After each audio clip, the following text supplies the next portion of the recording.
Pregnant सास।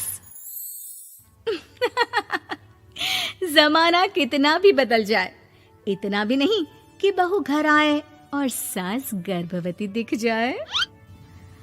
देखो मीरा, माँ का पूरा ख्याल रखना है, उनसे अब काम नहीं होता है। क्यों, क्या हो गया है? तुम्हारी माँ तो हट्टी कट्टी दिख रही है, पूरी शादी में घोड़ी की तरह नाची है, अब क्यों काम नहीं होता उनसे?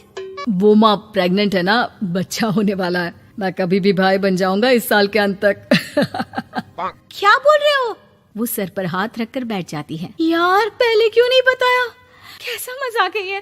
झूठ बोल रहे हो ना? हाँ, झूठ बोल रहे हो ना? तभी ससुर की आवाज आती है। बहू, पानी गरम कर दे, तेरी सास को दवाई देनी है। समय पर दवाई ना दी तो परेशानी हो जाएगी। और हाँ, जरा काजू पीस कर दूध में मिलाकर ले आना। तेरी सास खुद से तो अपनी संभाल करेगी नहीं। हे भगवान, ये मैं क्या सुन रही हूँ? ये ससुर जी को क्या हो गया है? मैं क्या सोच कर आई थी? हाय रे, मैं तो किसी को मुंह भी नहीं दिखा पाऊंगी। अब ये रोना धोना बाद में करना, पहले गर्म पानी कर दो, माँ को दवाई देनी होगी।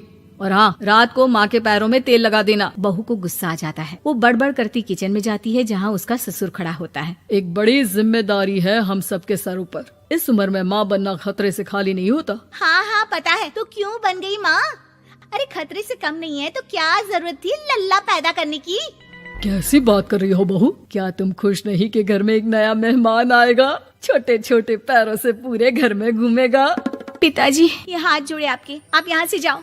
ये शायरी बाद में बताना, अभी मैं पानी गरम करके थर्मस में दे देती हूँ। सारा दिन पिलाते रहो गरम पानी। और हाँ, ये बच्ची की बात बार बार मुझसे कोई नहीं करेगा। बहू का पारा अब चढ़ा ही रहता था। वो काम तो सारा करती, लेकिन किलस किलस कर। मीरा सारे काम से फुर्सत पाकर बैठी होती है कि माँ का फोन आ जाता है। बेटा, बहुत बड़ी जिम्मेदारी है तेरे सर पर, अच्छे से निभाना। ससुराल में हर किसी को खुश रखना वैसे तो मुश्किल है, लेकिन भगवान ही हिम्मत देता है बहू को हर कुछ सहकर सबको खुश रखने की। क्या बड़बड़ किए जा रही हो माँ? जानती भी हो कि यहाँ क्या चल रहा है? मेरी सास, अरे तेरी सास तो देवी है देवी। कितने खुश हो रहे थे सारे तेरी सूरत देख देख कर। पता नहीं जैसे बहू नहीं कोई मन मांगी मुराद मिल गई हो उन लोगों को। अरे बात तो पूरी सुनो। मन मांगी बुरा तो पूरी हुई है। अरे मेरी सास को बच्चा होने वाला है, प्रेग्नेंट है वो। क्या बकवास कर रही है मीरा? ये बात किसी को कहना मत। मुझे तो बता दिया, लेकिन अब अपनी जबान सिल ले। कहाँ है तेरी सास? बात तो करा मेरी। पूछू जरा, पोता पोती खिलाने की उम्र में खुद का बच्चा खिलाने का शौक कहाँ से आ गया? और आया भी तो बताना तो चाहिए था। अब क्या नाक कटाने के लिए हम लोगों से रिश्ता जोड़ा है? रुक, तेरे पापा से बात करती हूँ। मीरा फोन रखकर लेट जाती है। वो एक सपना देखती है कि उसकी गोद में एक बच्चा खेल रहा है। भाभी की गोद में कितना खुश दिख रहा है ना, लग ही नहीं रहा कि भाभी है। मैं तेरे लिए क्या लाया हूँ, सोने की बालियाँ। तेरी शादी में तो मैं बुढ़ा हो जाऊंगा ना। अरे कैसी बात कर रहा है बेटा, इसकी जिम्मेदारी तो तू ही लेगा। हम लोगों का तो कोई भरोसा नहीं, कब ऊपर वाला उठा ले। बहू को सास को देख देख कर गुस्सा आ रहा था। तभी वहाँ पड़ोसन आ जाती है। अरे बहू, तुझसे तो पूछने से भी डर लगता है कि कब खुशखबरी सुना रही है। अब तो अपनी 1 महीने की ननद की ही जिम्मेदारी संभाल ले, बहुत है। अपने जेवर भी रख देना और पैसे भी जमा करना शुरू कर दे। वो बात आगे बढ़ाती उससे पहले ही बहू जोर से चिल्लाकर उठ जाती है। नहीं नहीं नहीं नहीं, मैं अपने जेवर किसी को नहीं दूंगी। अरे कौन ले रहा है तुम्हारे जेवर? तुम औरतें भी ना सपने में भी जेवर ही संभालती रहती हो। मैंने जो सपना देखा है ना, सुनोगे तो होश उड़ जाएंगे। अच्छा, तुम अपना सपना बाद में बताना, पहले मेरा सुनो। कल मैंने इतना अच्छा सपना देखा कि अगर वो पूरा हो जाता है ना तो मैं तुम्हारे लिए रानी हार बनवा दूंगा। बहू अब सारे गम भूलकर पति का सपना सुनने में लग जाती है। अरे क्या सपना था बताइए ना, बोलिए भी तो, क्या सपना है? मैं पूरा कर दूंगी अगर बात रानी हार की है तो। बोलिए बोलिए। मैंने रात को सपना देखा कि माँ को बेटी हुई है और मुझे बहन। सच्ची, इस घर में बेटी हो जाए तो मैं तो झूम ही उठूं। मीरा का मुंह बन जाता है। वो चुप हो जाती है और सपने की बात याद करती है कि बेटी हुई तो उसे ही अपने गहने उसे देने होंगे। फिर तो रानी हार की जरूरत पड़ेगी ही। भाई लड़की बड़ी होगी, उसकी शादी होगी तो जेवर तो चढ़ाने ही होंगे ना, कहाँ से आएंगे वो? कितने समझदार हो तुम मीरा। मैंने भी यही सोचकर तुम्हारे लिए रानी हार लेने का सोचा था। अरे फूटी किस्मत मेरी जो ऐसा परिवार मिला।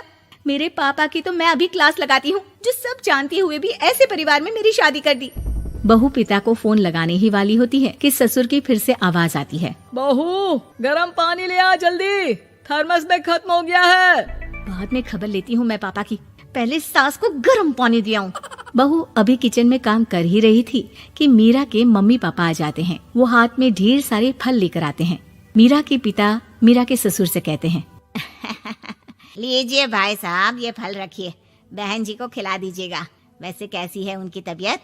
बस पता तो है आपको, ऐसे वक्त में जो होता है बस वही सब। मुझे तो सुनकर बहुत गुस्सा आया था, लेकिन चलिए, भाग्य में जो है लिखा उसे कौन टाल सकता है। डॉक्टर को दिखाए?